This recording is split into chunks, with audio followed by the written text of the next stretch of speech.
किसानों का जो खेत से लेकर बाजार तक का जो सफर है, वो सफर ऐसा हो जहां बिचौलियों का कोई जगह ना हो। आज मुझे लगता है देश में बिचौलियों का जो जमात है,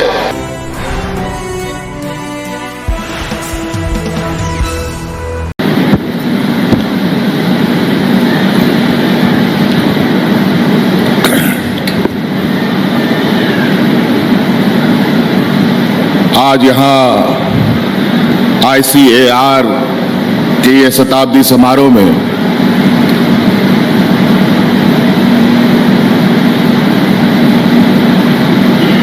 मुख्य अतिथि के रूप में देश के राष्ट्रपति महोदया और हमारे झारखंड के पूर्व राज्यपाल महोदया यहाँ उपस्थित है। ये बहुत गौरव की बात है हम लोगों के लिए कि विगत 6 वर्षों तक इन्होंने राज्य का मार्गदर्शन किया और आज देश को भी दिशा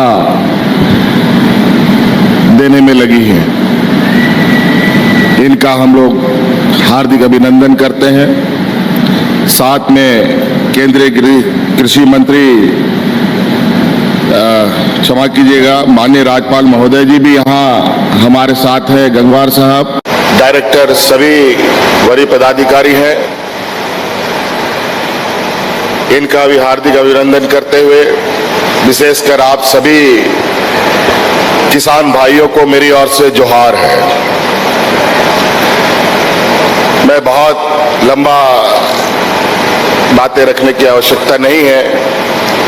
आज हमारे बीच में मुख्य अतिथि के रूप में राज्यपाल महोदय आई हैं, इनका मार्गदर्शन हम लोग सुनेंगे।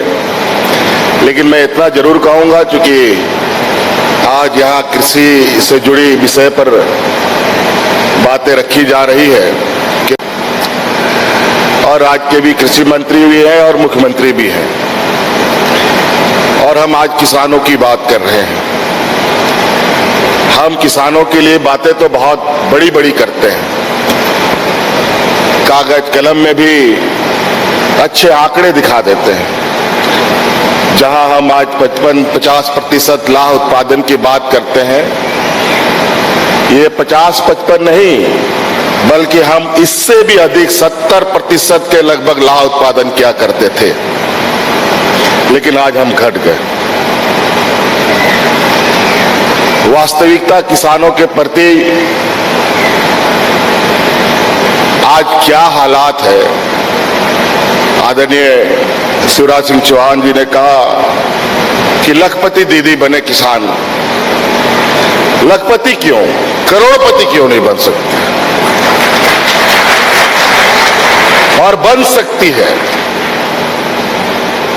ये कोई बहुत बड़ा चुनौती नहीं है, बशर्ते किसानों के लिए जो नीति निर्धारण हो। और आज किसानों का जो खेत से लेकर बाजार तक का जो सफर है, वो सफर ऐसा हो जहां बिचौलियों का कोई जगह ना हो। आज मुझे लगता है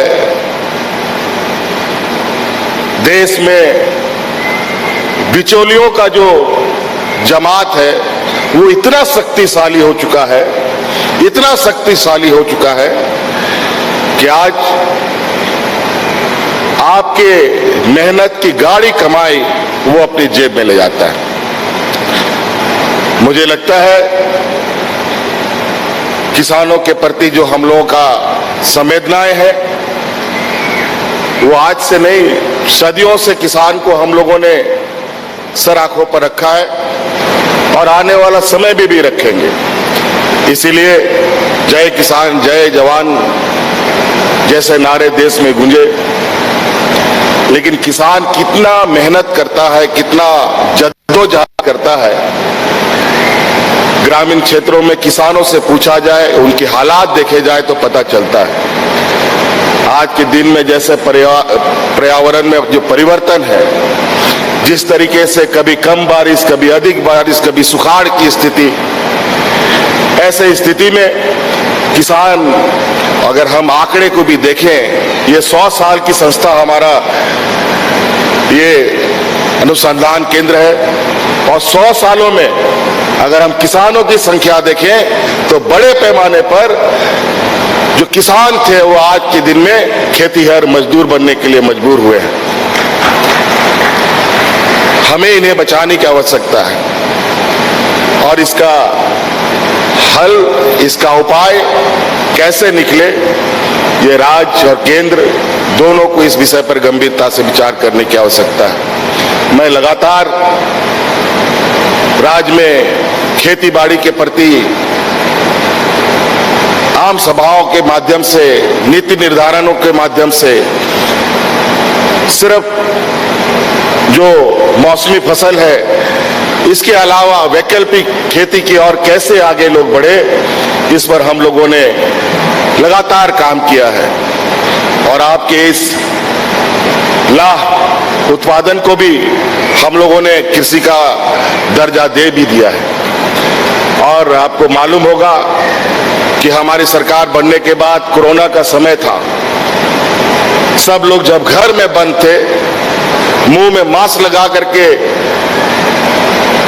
घर के अंदर भी रहना पड़ता था, तो उस समय मैं इस संस्था में मास्क लगा करके इस संस्था कैसे आगे बढ़े, किसानों को कैसे जोड़ा जाए, इसके लिए मैं काम कर रहा था। लेकिन खैर जो भी हुआ, हमें निश्चित रूप से आज की इस भौतिकवादी युग में किसानों को जीवित रखना, उनके आय के स्रोतों में बढ़ावा कैसे हो, कैसे वैकल्पिक खेती को बढ़ाया जाए, कैसे पशुपालन की व्यवस्था को बढ़ाया जाए, इस पर हमें मजबूती के साथ आगे कदम बढ़ाने की आवश्यकता है, और संकल्प लेने की आवश्यकता है कि किसान को हम कैसे आत्मनिर्भर बनाएं। इन शब्दों के साथ बहुत बहुत धन्यवाद, सबको जोहार।